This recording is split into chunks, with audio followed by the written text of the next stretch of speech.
التيسير في حفظ القرآن الكريم ماسي حفظنا قواعد هامة نوصل موبوين المراجعة المنظمة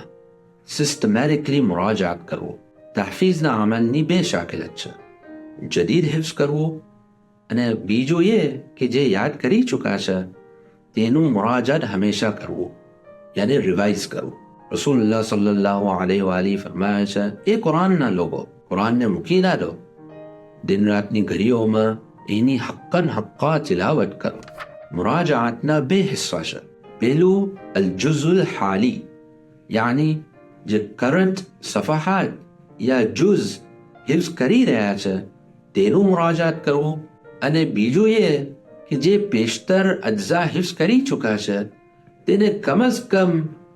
હફતામાં એક વાર મુરાજાત કરવું કે જે મુરાજાત કીધું છે તેને કોઈ મુઅલ્લિમના નજદીક યા કે ફેમિલી મેમ્બરના નજદીક સુનાવવું મુરાજાતના કઈ ટેકનિક્સ છે કે જે આ કિતાબના અંદર zikr ફરમાવી છે અને કઈક ટૂલ્સ છે જેમ કુર્રાસતુલ મુરાજાત જેના જરિયાથી લીખીને મુરાજાત થઈ શકે છે અને જે અગલાત વારંવાર થતી હોય તેને બિતાઈન દુરુસ્ત કરી શકાય છે